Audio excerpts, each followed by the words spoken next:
Ladies and gentlemen, it's time for our main event! Hosted by Eric McMahon, it's Cageside with John Morgan!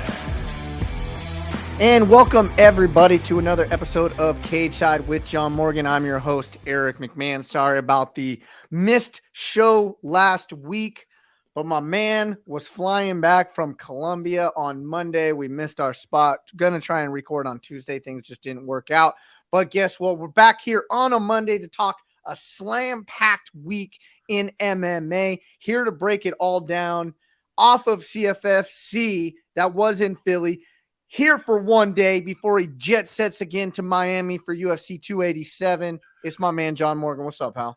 What's going on, man? Yeah, I felt really bummed about missing a week, and a lot of that was on me. It was just the only flight I could get home from Colombia was late Sunday night, which took place in the Monday afternoon. So took our normal slot, so I appreciate you understanding. Like you said, we tried to scramble on Tuesday. It didn't happen, but we're back. I rarely travel on Monday, but, man, it's just been a crazy stretch. I've loved it. There's nothing I'd rather do. I got a chance to call fights in Canada. I got a chance to call fights in Colombia. As you said, back-to-back nights this past weekend in Philadelphia with CFFC and now on to UFC 287, man. So it has been a crazy, crazy stretch, but I absolutely love it, man. I need a little chaos in my life. You know what I mean? I was thinking about this on Saturday night watching you and Punk on the broadcast. Was he itching a little bit because it was WrestleMania week? He was actually, because he stays out in Los Angeles quite a bit now. He's still got a place in Chicago as well. But he said he was kind of happy to get out of the chaos and come to Philadelphia and, leave all that madness behind, man. What a crazy scene WrestleMania is now, right? I mean, SoFi Stadium, back-to-back nights, a whole week worth of stuff. And it's actually funny. I guess it's going to be in Philadelphia next year from what I was hearing. And the place that we do shows a lot in there, 2300 Arena, we were talking to the owner of the venue, and he's kind of looking forward to it because they'll have like independent wrestling shows like every single night of the week, all week long. Yeah, there's these pop-up shows that are around WrestleMania. All the bigger name indie shows just jam-pack it because they can get a lot of old WWE talent on the shows, and it's just like WrestleMania is a week now. It's not just a weekend, like you said, back-to-back show. Segue. I brought that up not just to get Punk's opinion. It was my segue in, but Endeavor, the parent company of the UFC, has entered into a deal to purchase a controlling stake, 51% of the WWE. Endeavor now has a $21.4 billion valuation on sports entertainment, being the UFC and WWE. How crazy is that? Super crazy. I mean, it was definitely not something that I saw happening. I mean, we had heard that, there was some sale potentially happen with the WWE, and we knew that Endeavor kind of was kicking the tires a little bit. So I guess it shouldn't necessarily be a complete surprise, but it is still wild to see those two brands together. I've been around this game so long. I remember when it was like important for mixed martial arts to not be associated with the WWE. You remember it, Eric. Yeah. People didn't know. Like, is this real? Is this stuff scripted? And that's when you had the UFC tagline, as real as it gets. Is just to let people know, like, no, these are real fights. This is what's this is true martial arts. And I think everybody understands that now. And now these two huge companies are going to be underneath the same umbrella. That's what a massive deal and what a massive company this is going to be. So just to knock any of these crazy conspiracy theorists out of the water right now, both companies are going to operate independently. The same staff is involved on, Dana White still the man, in UFC. Vince McMahon still the man for WWE. They're just two separate, completely separated companies under the same umbrella. But this is what is crazy to me. Refresh everybody's memory. What did the UFC sell for when Endeavor bought them? $4.1 billion. Through this process, do you know what the UFC is valued at right now? I believe the number I saw was 12 billion. $12.1 billion. Everybody said Endeavor was crazy to pay that type of money for the UFC. You remember it just as well as I do.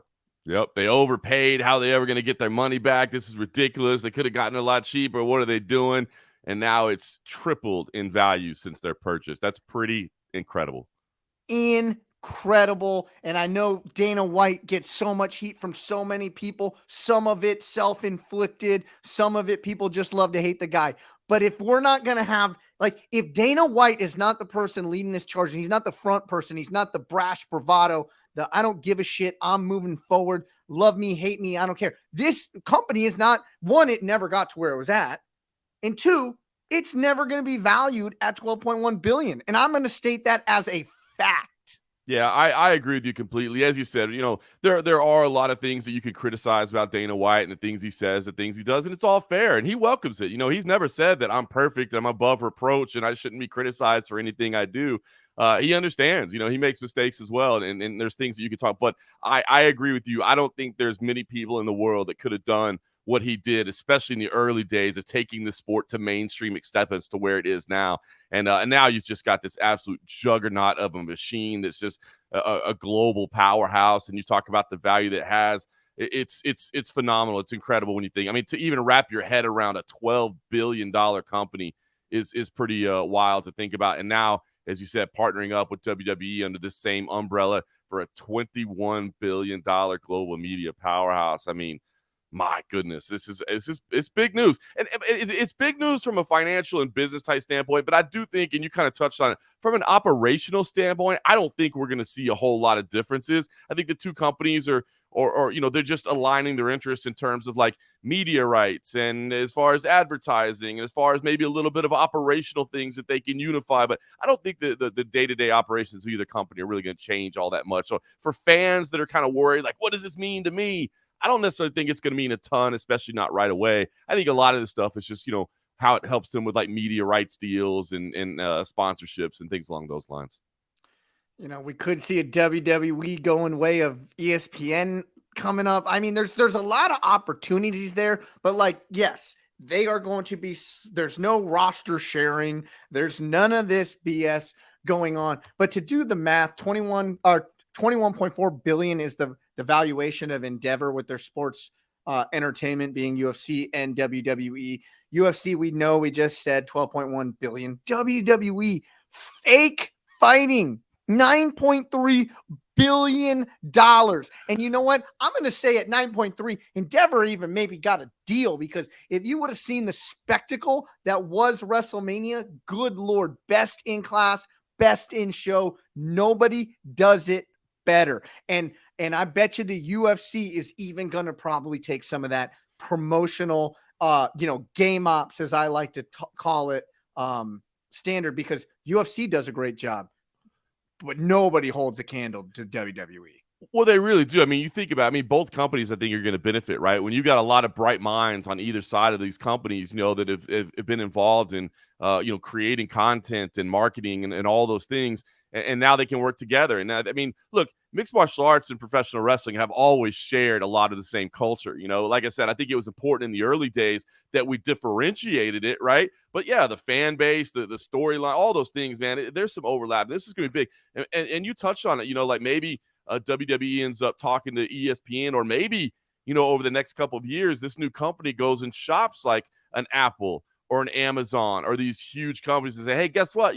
We can work out a package where you can get both of these properties under your broadcasting umbrella. And you talk about the number of broadcasting hours that means, and the number of fans that it means as well. There's some huge opportunities. When I'd heard about it, and then I woke up this morning to read it, and I damn near almost fell out of my chair. But anyways, moving on, just something interesting that I wanted to start with. Moving on. This past weekend. Oh, by the way, since we missed last week, huge setback for Chito Vera. Man, like we said in this thing, can he solve this riddle? He has to start fast. It looked like he didn't start at all. Yeah, you nailed it. I just feel like he never got out of first gear. You saw the opening round unfold, and you're like, okay, well, that, kind of expected that, and then it just never clicked in. An unfortunate setback.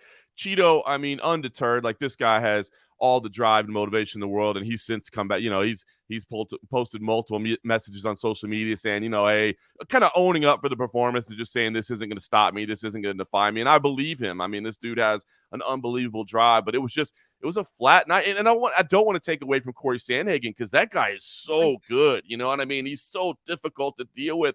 A lot of times, I think that slow start or that slow performance might be just because there's so much to process from the other guy that it's hard to react to. So Corey Sandhagen, a stud, but yeah, man, this was a disappointing performance for Chito. It's going to push him back down the line quite a bit. All right, past is in the past. Let's go to the not as far past of just this past weekend, Bellator 283. We're going to go through this because there's a lot to talk about with Fight Week with 287 coming up. But Daniel James, he 3 pieces Marcelo Golm in the 3rd round. Good knockout. Anything to add there?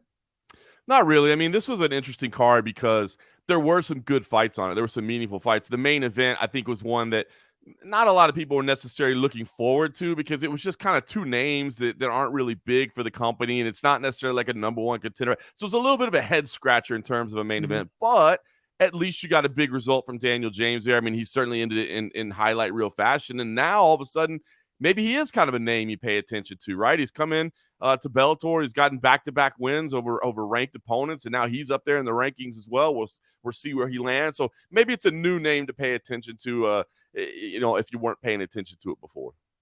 All right, now I got to apologize to Leah McCourt here because this Cohen main event, I thought she was going to get steamrolled, right? And I'm a big fan, but maybe for other reasons, right? But Kat Zingano, we know she's a G. We know that.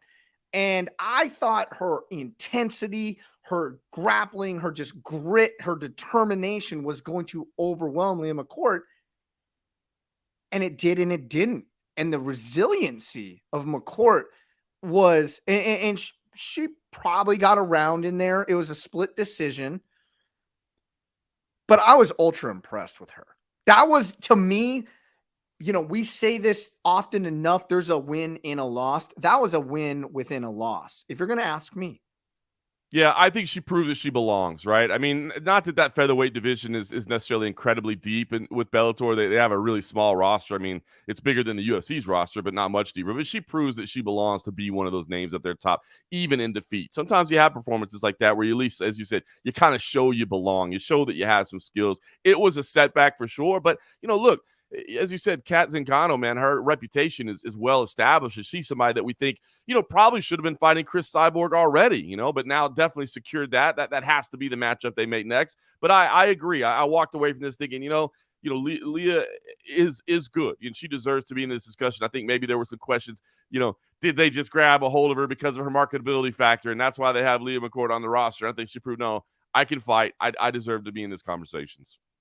Here was the big difference in the fight. Maybe, because McCourt switched positions, did some really, really good things in this fight.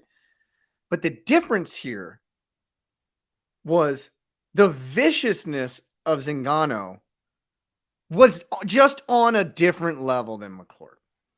She's got a mean streak, man. Kat's always had a little bit of a mean streak. That's why, everybody's been such big fans of hers over the years. She goes in there and, the switch flips, and she's a little angry in there, and she fights that way. And it was a good performance from Kat Zingano as well against a tough opponent, and really does kind of set up that title shot next.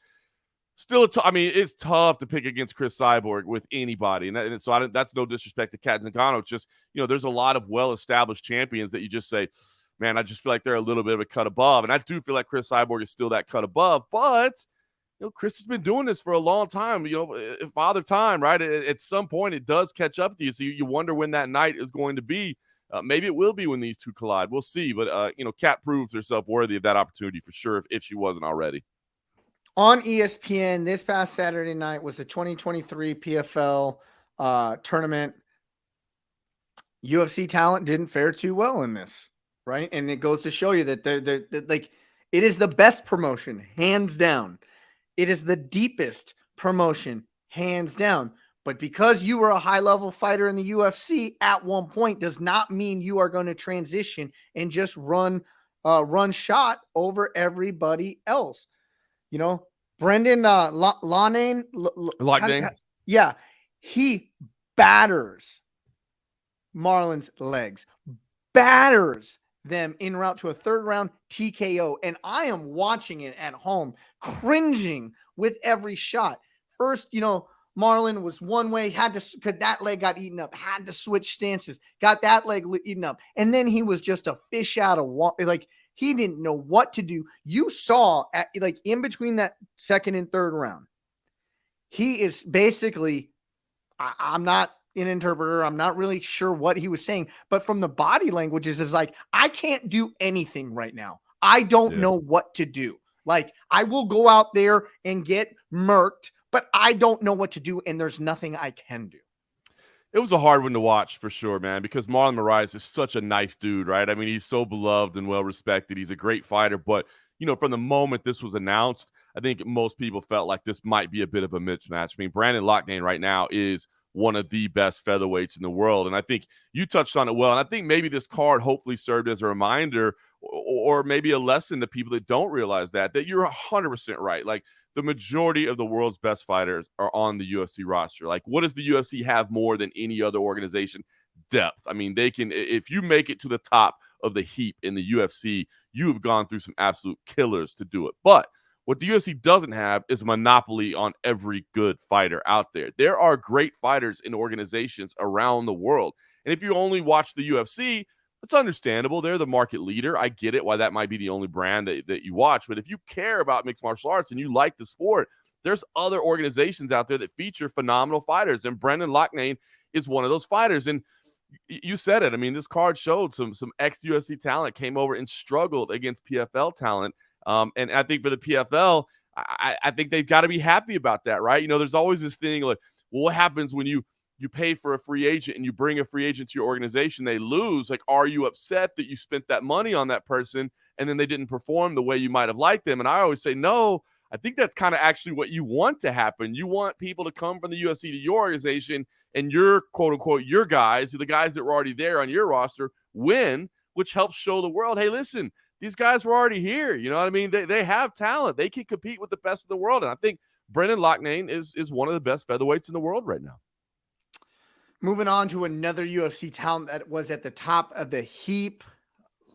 Many people thought that he beat John Jones on 2 blown ACLs. Really hadn't been the same ever since. Thiago Santos, I gave him a real shot. I actually took the Santos in this fight. I bet him as the dog against the reigning light heavyweight champion in the PFL, the former tournament winner, Rob Wilkinson.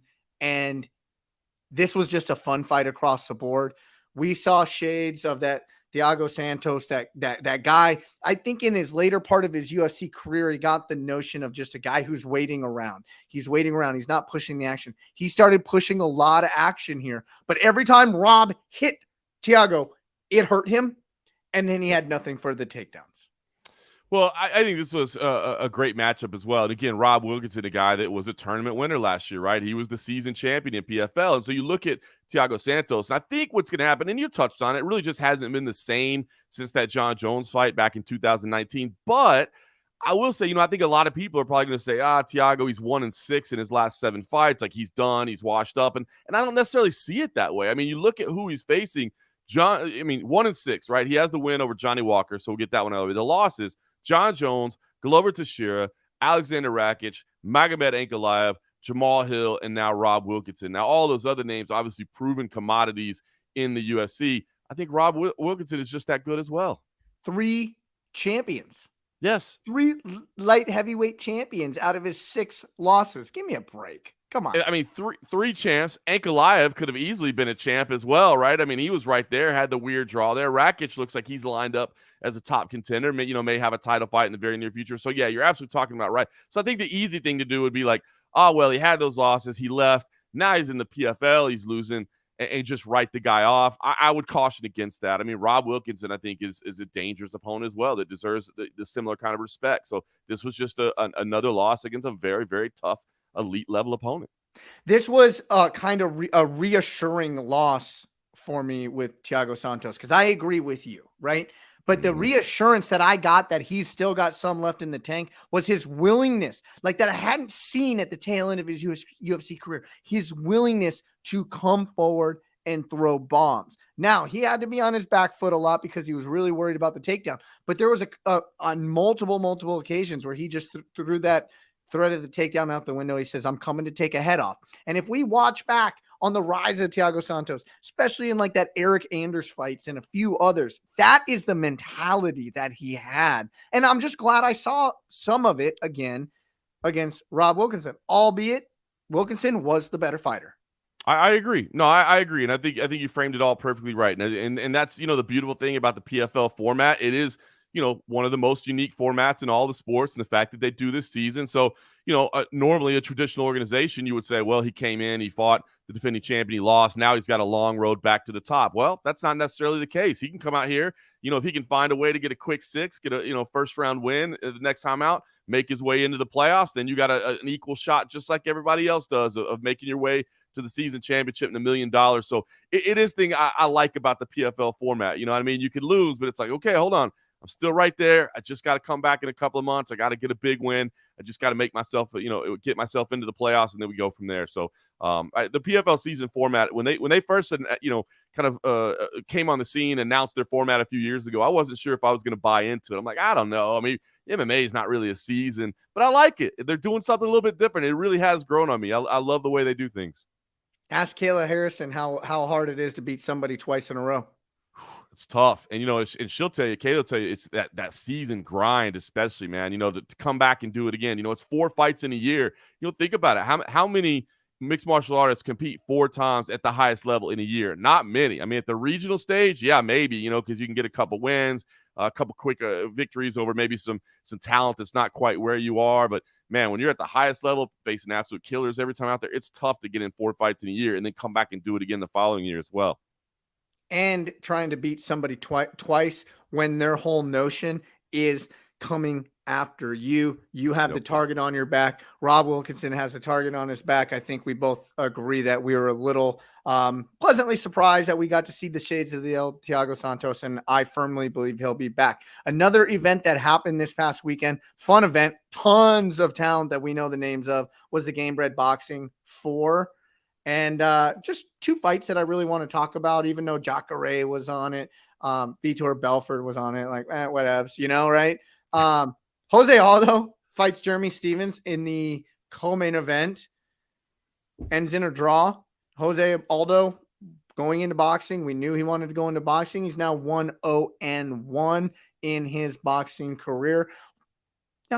Hope this pans out. He was very disappointed in the draw, but, who knows? Fun fight. It was fun, right? I mean, 2 guys that come out to scrap and doing it in boxing. They've done it in mixed martial arts before, and it was entertaining. And it's nice for me to see Jose Aldo continue to compete, right? I mean, this is one of the all-time greats. I think maybe, and I wouldn't even say maybe. I know because of his loss to Conor McGregor, he doesn't get the respect from some fans that kind of came along in that era and didn't follow the WEC era and didn't see his early days. And that irritates me to no end. Me too, because this dude is absolutely one of the best fighters to ever walk the planet. He's going into the Hall of Fame this summer, which is awesome. So it's cool to see him out there boxing. This is something he always wanted to do, and he's really taken. We've seen him training with like the Brazil Navy boxing club lately, and kind of this new phase of his career. So I'm happy for him to see him chasing a passion that he loves. And like you said, this was a fun fight. Now, us MMA guys, we have been a glutton for punishment lately with boxing matches. We have been a glutton for punishments, namely because of the problem child, Jake Paul. But guess what? We got one back. We got one back this weekend. Former UFC lightweight champion of the world, Anthony Pettis, defeats, in my opinion, one of the top 3 boxers of all time. Not so great of a rapper, but one of the greatest boxers of all time in Roy Jones Jr. Beats him by unanimous decision, really just outworked him. He did. And it is funny. I was a little bit worried about Anthony Pettis in this one because I just wasn't sure. I mean, obviously Roy Jones Jr., you said one of the greatest boxers of all time. So to come in there and to partake in his sport, as great of a striker as Anthony Pettis is, I really think more of, his dynamic kicking that he has, also his phenomenal jiu-jitsu that he has as well. You don't think him necessarily for his straight boxing. Now, I will say I don't want to claim too big of a victory because we are talking about a 54-year-old Roy Jones Jr. It's still Roy Jones Jr. though. He's still Roy Jones. I know. It's just, if we beat him at like 70 years old, do we get to count that too? So I don't want to do. We're going to take anything that we can get right now. Now, listen, I've met Roy Jones Jr. on multiple occasions. He, one of my old boxing training partners is very good friends with him. He would always bring that guy down to camp. I've been able to meet Roy on a few occasions. Super, super cool guy, right? He's still Roy freaking Jones Jr. Like at the end of the day, and that's the level of respect. Yes, 54 years old, but in my head, he's Roy freaking Jones Jr. Well, I'll tell you, and I think you're right, because I said it going in. I was a little worried about this. Even at 54 years old, I thought the same thing. It's still Roy Jones Jr. He's still one of the most gifted boxers ever. So I was a little worried this was going to be too much for Anthony Pettis. I'm like, why did he go in there? A naturally larger man, a naturally better boxer, clearly all the years at a high level. So I was worried. So while I'm saying I don't want to brag too much about an MMA victory over a 54-year-old boxer, I will say it is an accomplishment for Anthony Pettis, because I sure as heck didn't look at this as some kind of given when it was announced that Anthony Pettis was just going to steamroll him. All right, let's both take a deep breath right now, okay? All right. UFC 287 Fight Week, Miami, Florida. It's going down. The rematch, or I say the fourth fight. It's going down. It is here. Alex Pereira versus Israel Adesanya this Saturday night. John Morgan, you will be there. Are you as fired up as I am? 100%. Cannot wait. I get on a plane tomorrow to head to Miami, and I cannot wait for this. To tell you the kind of excitement level that you have, you mentioned the fact that I was in Philadelphia this past weekend for CFFC 117 and 118, which, by the way, if you get a chance to watch those on UFC Fight Pass, back-to-back electric nights of fights, phenomenal. But in between the fights and during the day and hanging out, I'm with my man CM Punk, and we're just talking about, man, Pereira Adesanya. What do you think? Talk to me about the psychology here. I mean, what happens if Pereira wins again? What happens if Adesanya wins? Like, what are their mindsets coming in? I mean, you could not ask for a more intriguing main event. I mean, yes, a title fight, anytime you have a big pay-per-view, a big title fight is big. But when you add in the history, when you add in the psychology, when you add in the quality, man, how can you not be pumped? And it's so cool that this rematch, this fourth fight, is happening so soon. These two didn't waste any time. These two didn't drag this thing out. They said, we did it in November. We'll get back and let's do it again now. I cannot wait for Saturday night. I have not looked at the lines yet. I am going to pull them up right now. Have you had a chance to look at the lines yet? I have not seen the lines yet. So this will be from my guts. And I would say, if you've got them ready, that I will have them ready right now. I would say, if I'm going to guess, that Israel Adesanya is a slight favorite. Now, when you say slight, what do you mean by slight? Minus 130 to minus 150, around there. Man, you need to be working in. Well, I was going to say you need to be working in Vegas. You are working in Vegas, but you need to be a bookmaker for this type of stuff. Israel Adesanya minus 146, Alex Pereira plus 114. To recap, for those of you who are not degenerate gambler on fights like myself, that means Israel Adesanya, if you are going to bet him to win, you need to put down $146 to win 100. On the flip side of that, you need to bet $100 to win $114 on Alex Pereira. Here's why this is I mean, I understand it, but it's a bit head scratcher for me as well. Do I think he's a better all-around fighter? Yes. Yes. He has lost by knockout 2 of the last 3 fights and lost 3 of the last 3 fights, being Israel Adesanya, and he is still the betting favorite. But that's what makes this so intriguing. It's a head scratcher, but it's what makes it so intriguing, right? I mean, you look at the history of these two, obviously the two kickboxing matchups before, now the mixed martial arts contest as well. If you put it all together, who has won the majority of the rounds? It's Israel Adesanya. Israel has won the majority of the rounds. So as you said, he is the better, more well-rounded fighter. There's no question about that. But Alex Pereira has that one-shot knockout power that can change everything in an instant, in a moment. And so if you were to say, no, my money's going on Pereira, I would get it. But let's switch it back the other way as well. What were we talking about earlier? How difficult it is to beat somebody at a high level repeatedly, right? Here's, fourth time's a charm maybe for Israel Adesanya, who has, again, won the majority of the rounds, but has gotten caught twice in their matchups and who lost the decision in the other. I mean, that's why this is so intriguing, because I can sit here and I can argue one side of it, and then I can flip on the other side and I can argue the other one as well. And I see equal opportunities for both to happen. And when you have fights like that, when you're not going in being like, because there's that thing in mixed martial arts where you go, well, it is MMA and anything can happen. Well, guess what? When somebody's saying that, what they're saying is, but I don't expect it to. I'm pretty sure I know 99% what's going to. If somebody is going to sit there and tell me that they know with 99% certainty who's walking away with the win on Saturday night, I'll call them a liar, because there's no way for sure who's going to win this fight. That's why it's so intriguing. Okay.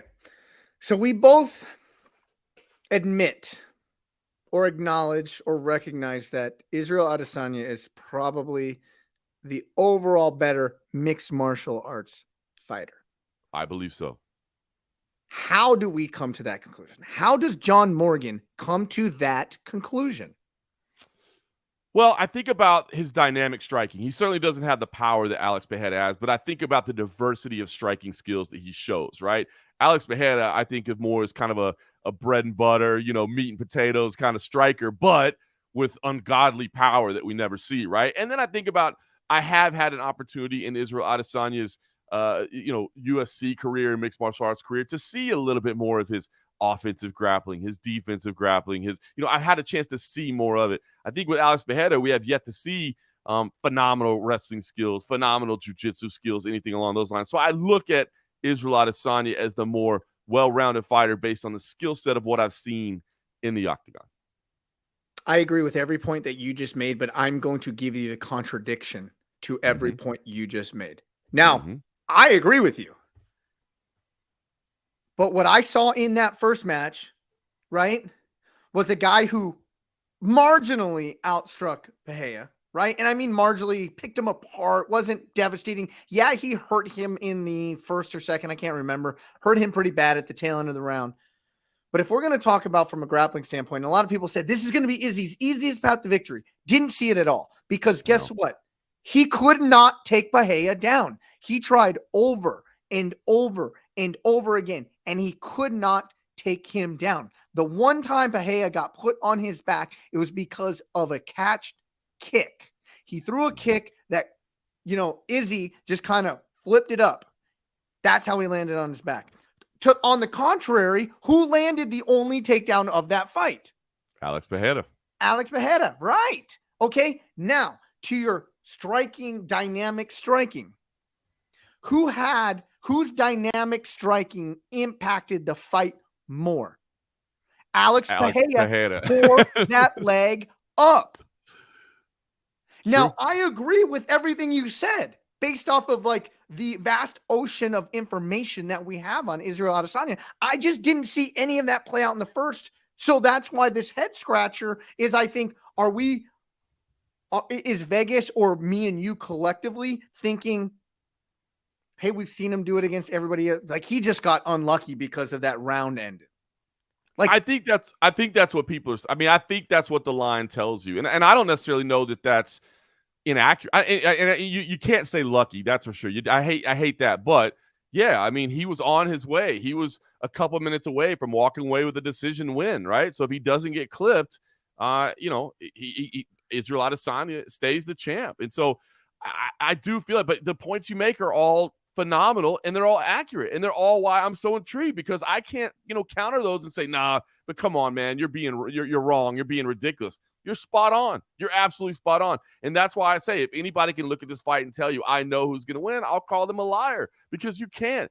Alex Pereira has that game-changing power, man, and not many people have that. Israel Adesanya doesn't have it. He has phenomenal striking, but he doesn't really known as that one-hitter-quitter type fighter where, hey, I can be down 4 rounds to none, but if I touch you with this thing, you're going to sleep. He doesn't have that. He has to kind of build. He has to kind of, add up strikes over time. So I'm so phenomenally intrigued by this fight and what's the psychology? What's it going to be like? I mean, Israel Adesanya, you think of him, he has a strong mind, a strong will, incredible self-belief, as you have to. Some people always cocky. I always say, don't call a mixed martial artist cocky. Man, you have to be like incredibly self-confident in yourself to get in there and do what they do, I should say. But man, in this fight, when that dude continues to knock you out, when that dude continues to just chase you, I mean, how is he not in his head a little bit? You know what I mean? He knows his lights can be turned out like that. He knows it because it has happened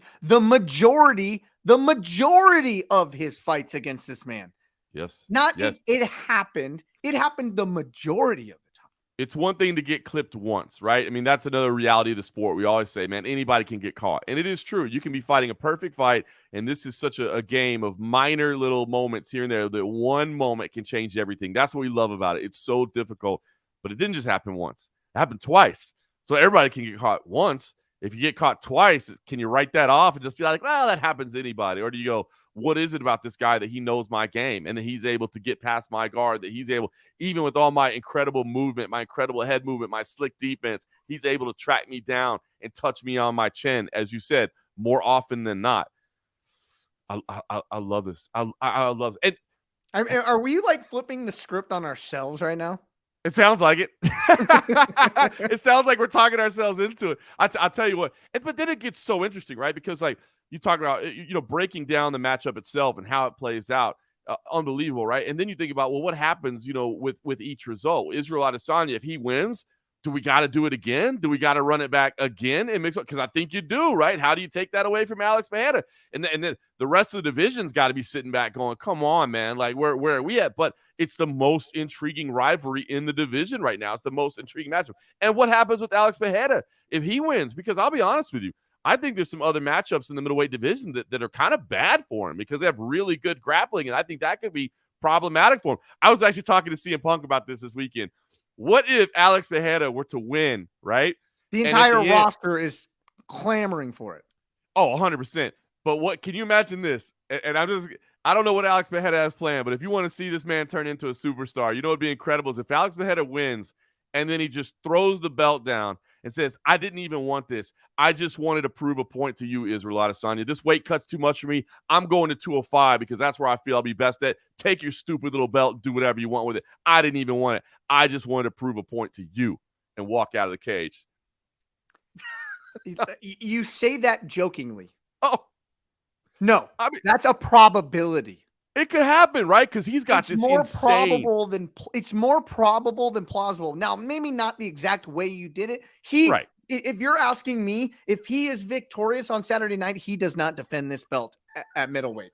I don't think so either because he's got these horrible weight cuts, right? I mean, you see, it is insane. The dude looks like a different human being when he's on the scale because he's so sucked out. Everybody talks about it. I saw a picture came out last week with him next to UFC heavyweight Jailton Almeida, who's not like a small guy, and Pereira's like every bit as big as him. So the weight cut is tough for him. And let's remember, I mean, he has openly cited this interview that Israel Adesanya gave where he was like, oh, that guy's going to be talking about me. I'm the one that's got glory, and that dude's going to be talking about me, in a bar somewhere saying, I beat that guy one time. And that's what made him want to come to MMA, to beat him again, just to shut him up. So could you imagine that if he's like, I showed up, I remember your stupid interview, I proved your point to you, now take your dumb belt back because I don't even want it. I'm going to 205. As you said, it got to go through a translator. He speaks Portuguese and his English isn't good enough. But if he could do that, I just the star power. And what's fun about it is because, I mean, we talked about the storylines that happen, the way professional wrestling and mixed martial arts, but this is one, sometimes you lay out a storyline or an idea and it's like, well, that's ridiculous. That makes no sense whatsoever. But this one actually makes sense. I'm glad you brought up the weight cut. I am terrified that Alex Pereira is not going to Don't you say it. Eric, man, don't you say it. I'm knocking on wood for you right now, man. But no, it's a real threat. I mean, to your point, this guy is just an enormous 185er, enormous. And they had to bring out the naked box for him last time, and you can see. I mean, he's like, yep, on the scale. His eyes are bugged, his cheeks are drawn in, everything. It is gone from him, and that's a fear of mine. And I want to compound it with. We're talking about the path to victory. If I'm, I forgot the gym in New Zealand that is called. What's his coach? City Kickboxing. City Kickboxing. If I'm their coaches, guess what? I ain't effing around with dancing on the outside this fight.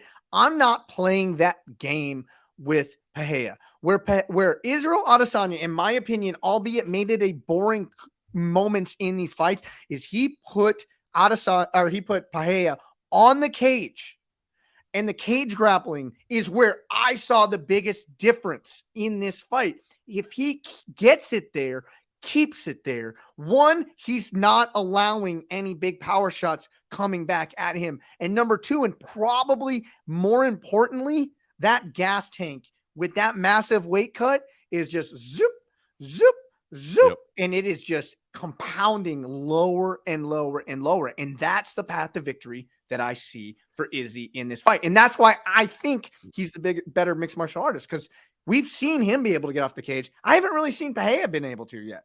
I agree. And I know fans might not necessarily want to hear that, but I mean, if you're Israel Adesanya, I don't think you're necessarily worried about making sure the fans are happy with your performance. I think you're worried about getting your belt back, right? And all that entails. I mean, all the sponsorship opportunities that gets for you, all the, the contract figures that it means for you to be champion. You want to get your belt back. Not only, and beyond all that, I'm sure just for personal satisfaction. I mean, beyond what it means for him financially, what it means for him opportunity-wise. I mean, he wants to get, this monkey off his shoulder, right? Like, he wants to get this win. This is a big one for him. But I agree with you. The problem with fighting Alex Pereira, even as gifted of a kickboxer as Adesanya is, the problem with fighting Pereira in that type of fight is that you've got to be perfect for 25 minutes, and he doesn't have to be perfect. He can be perfect for 1 second, and that 1 second changes everything. And so you have to be spot on. And look, Adesanya was almost perfect in that first matchup, but it didn't necessarily work out for him in the end. So you got to be careful. So I tend to agree with you, because a lot of people would say, well, and myself included, I think would say, look, if you were a great grappler, if you're a great wrestler, then you could probably beat Alex Pereira. I think Bo Nickel came out and said he could beat him right now. Hamzat could beat. I mean, those are all tough matchups for Alex Pereira, and that's true. Israel Adesanya is a good grappler, but he's not that level of Hamzat or Bo Nickel or whatever. So to say, well, go out there, why don't you just go out there and shoot? Well, that's not really his game, right? And so you start doing things that aren't what you're best at. Granted, they might be the best way to beat a guy, but you also have to factor in what you're best at as well. And I think you nailed it. I think it's that cage grappling where he's best at, working in the clinch, keeping those kind of huge weapons at bay by just pushing his back on the fence, maintaining wrist control, stomping the foot a little bit, throwing some knees in the body, maybe some elbows in there. And then if you can get a trip takedown, something like that, even better, because I think you're better off in that position. But I just don't think you want to be at range and say, well, I trust my head movement and I trust my defensive tactics enough, because Alex Pereira has shown he only needs one shot to end your night. I'm now talking myself in circles here, because I was like, well, he did put him against the cage a lot in that first fight, and it still didn't work out for him. So now, like, my head's spinning. I know. But yes, minus. That's why it's great. That's why it's great. That's why this is a phenomenal fight. But we both agree that probably more well-rounded is Izzy, but it's hard to argue with 3-0. It's just hard to argue with that. So sometimes, and we've seen it, right? Sometimes somebody just has somebody else's number. Fighter A just is the wrong matchup for Fighter B, and Fighter B may beat everybody else in the division, but they can't beat Fighter A for whatever reason, for the way that those styles come together, for some psychological issue that's been there. Who knows? And that's what we're going to find out. Do we have that in this situation where you and I think have both agree there are other people in the middleweight division that I would absolutely pick to beat Alex Pereira, because they have a dominant grappling game, and I believe that they could take the fight to the floor and just keep him there. But Israel Adesanya, is he the guy that is just a bad match? We're about to find out. I cannot wait. co-main event is a fun one. Doesn't do a lot. Well, I mean, who knows what it'll do in the rankings and title shots? I mean, we're throwing rankings out the window right now. Because everybody's saying, well, Colby shouldn't get a shot. I think he deserves the shot, but maybe Gilbert Burns should have got the shot. Hazmat is obviously leaving the division from what we know, but in this co-main event, I think it does have major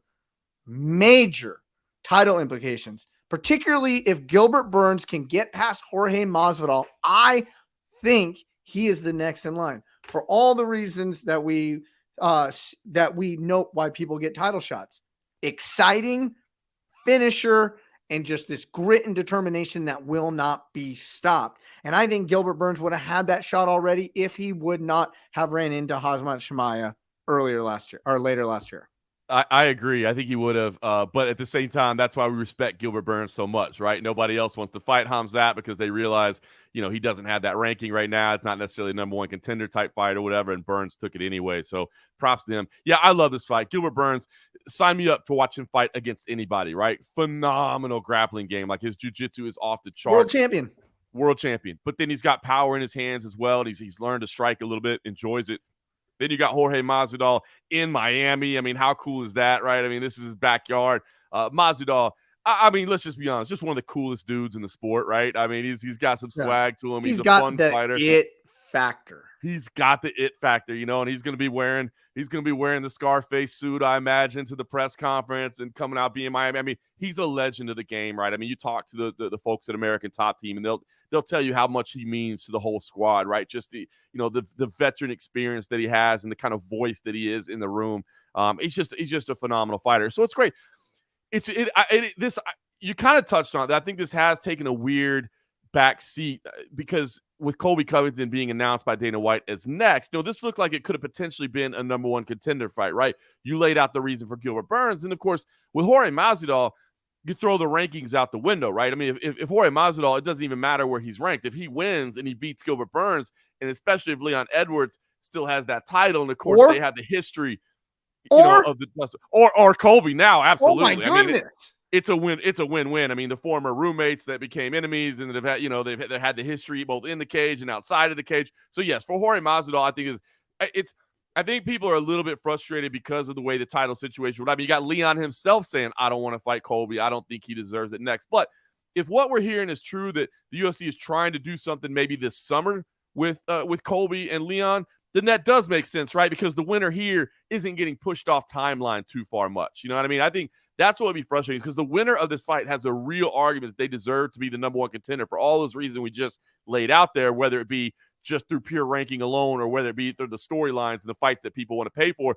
But it sounds like the UFC is going to make us wait for Leon Edwards versus Colby Covington first. As long as that fight's not happening in like December or early next year and you're screwing up the whole schedule, I don't think it's that bad of a deal. Have you looked at the line? If you haven't, don't. I haven't. No, I haven't pulled up the odds. Take a swing. I'll take a swing at this one, and I got to say Gilbert Burns is probably a significant favorite. I would say maybe even as high as like, I don't want to be too disrespectful here, maybe minus 300, maybe that high. Higher? 350? Higher? 400? Add two more digits to it. What? 520. Oh my minus goodness. 520. Oh my goodness. Wow. That is crazy. I mean, it's not crazy. It's not crazy because stylistically on paper, it's just a bad matchup for Jorge Masvidal, assuming that Gilbert Burns sticks to his grappling. Now, if Gilbert Burns says, you know what, man, I live in South Florida too. I want to put on a show for the fans too. I want to come out here and I want to swing for the fences and try to outstrike Gamebred. Then I think if you knew that coming in, if hey, by the way, Gilbert Burns has promised no takedowns, then I think those odds kind of squeeze in a little bit, right? Because from a striking standpoint, it becomes more competitive. But Gilbert Burns just has phenomenal grappling, and that's kind of been Jorge Masvidal's weak point. I mean, he has good defensive wrestling, but he doesn't have outstanding defensive wrestling. And, Gilbert Burns, when you think about his takedowns, it's not that, hey, I'm going to power double or, it's I'm going to get inside on you. I'm going to create some scrambles in the clinch. I'm going to force some bad position. And, next thing, I'm on your back right now. You know what I mean? So it's just it's a tough matchup for him. But that's a huge number, man. That's a huge number. Here's why I think this fight is going to be a hell of a lot closer than minus 520. Now, it has the potential to be minus 520. Don't get me wrong, because of the talent level that Gilbert Burns does have. We don't see and especially as of late, we don't see Gilbert Burns fight that way. Right. Gilbert Burns loves to go out there and swing his hammers. And I think this is a spot that he's going to do it. Because that's just going to make an exciting fight. And we know he likes to make exciting fights. He takes all comers whenever, wherever. He don't give a damn. And I truly believe, unless it is absolutely necessary to seal a victory late, he's not going for it.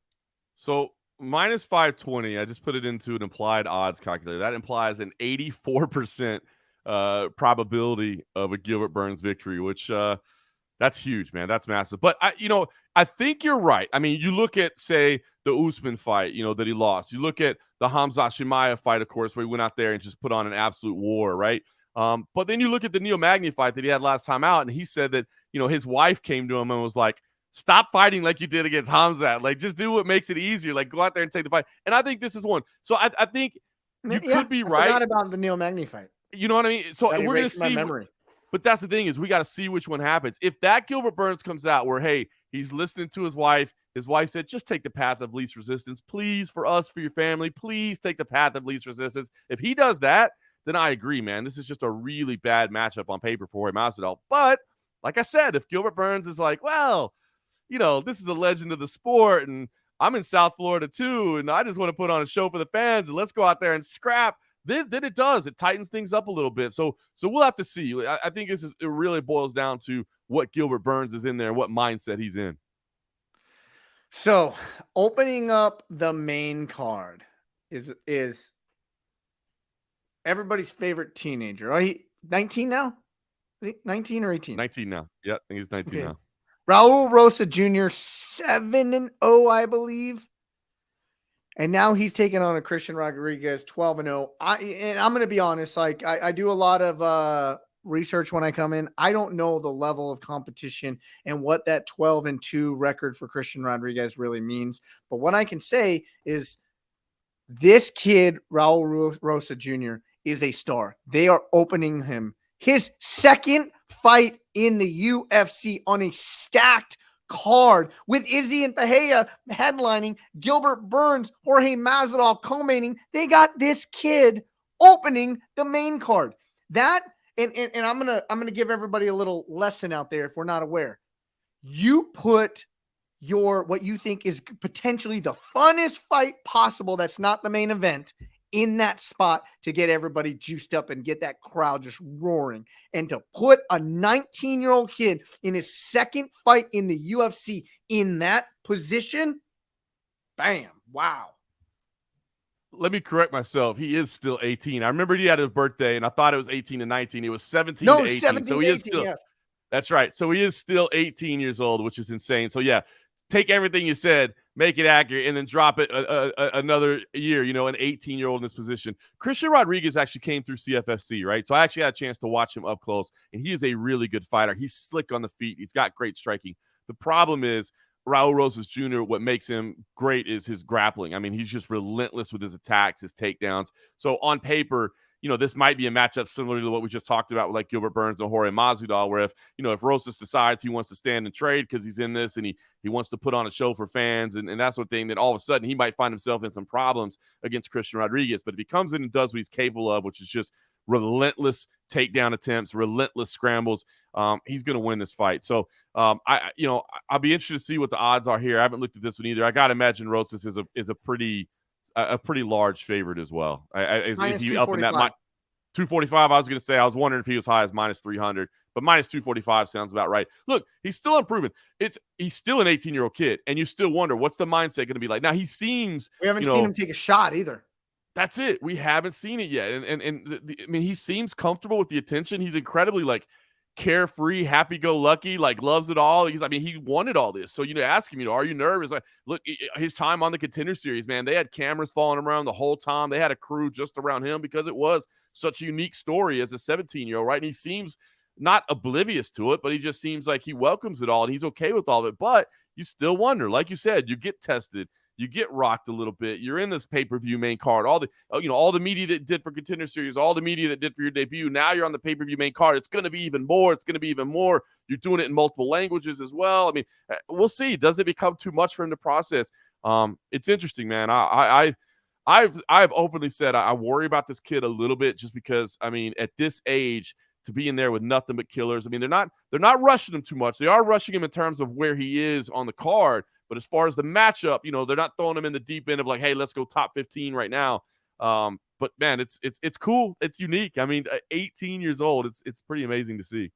I'm not sure where his last fight was. I'm thinking it was the Phoenix card. Pull that up. No, it was Vegas. It was T-Mobile. It was T-Mobile. Okay, T-Mobile. He was on the undercard, and the crowd got electric when this kid made his walk. Yep. I can't wait to see what the crowd, how crazy the crowd goes for him in Miami.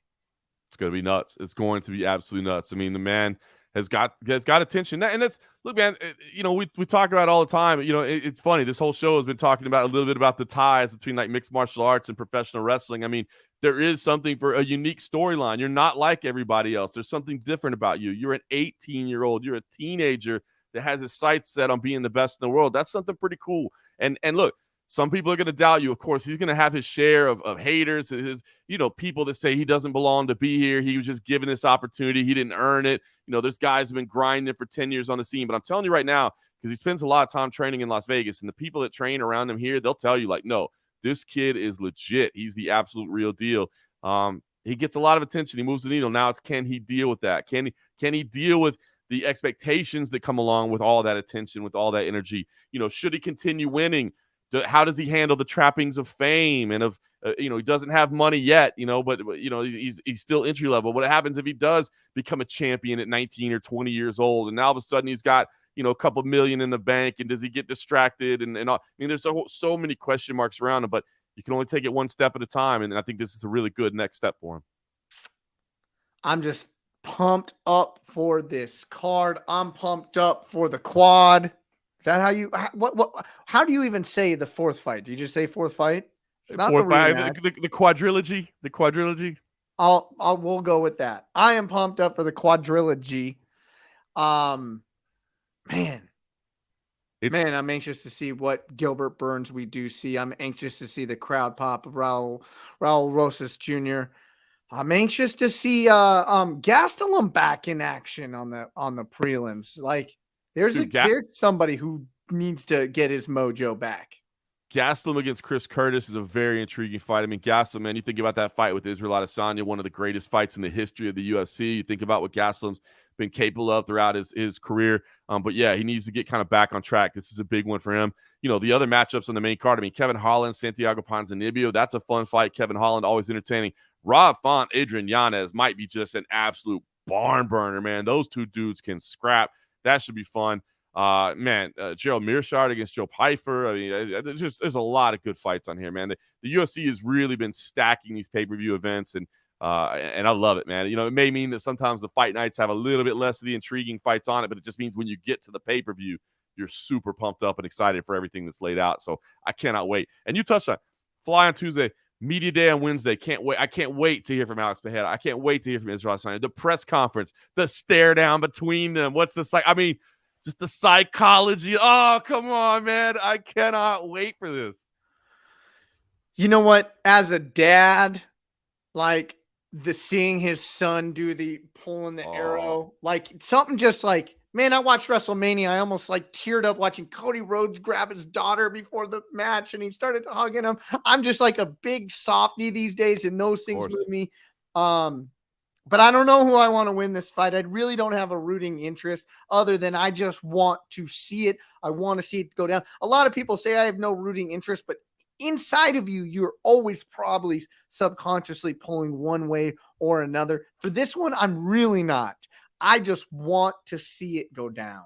I agree, man. I'm so intrigued by this because, again, I think for the division, there's exciting roles. Sometimes it's like, well, if this guy wins, what are we going to do next? No, man, this thing could go in exciting ways. And again, an Adesanya win might mean we get another fight between them. I mean, I'm with you. I don't think if there's a negative result of this where it's like, well, if this happens, we're going to be disappointed. No. It's just, this is one of those ones that, man, anything can happen. And I'm just so the psychology of fight week and the fight itself and the electricity that's going to be in there, man, I cannot wait. You know what I just thought about?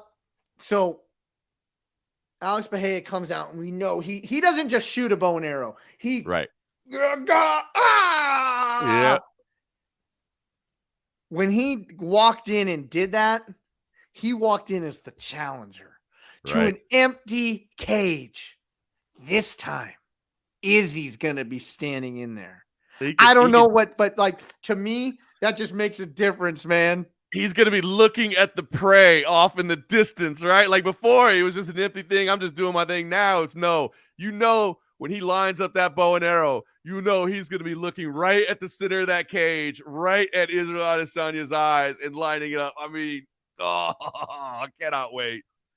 If you agreed or disagreed with anything we said, let us know. You can follow my man, John Morgan _MMA. He'll be chronicalizing his whole trip to Miami when he gets in there with the press conference on Wednesday, the open workouts on Thursday, the weigh-ins on Friday. Follow him on Twitter. You can go on the other underground, read his articles, mixedmartialarts.com. They're also going to be on sportsillustrated.com. Follow me on Twitter. Again, I got nothing useful to put on there, but it's E_MacLife. Any last parting words before we get out of here? UFC 287. That's the parting words right there, man. It's been a crazy stretch for me. It's been a fun one. Like I said, I've gotten to do a lot of commentary on, different continents, but it has all led to South Beach, man. I cannot wait for this fight card, and I don't see any reason anybody needs to be missing out on Saturday night, UFC 287. Nothing left to be said. For John Morgan, I'm Eric McMahon. Enjoy the fights.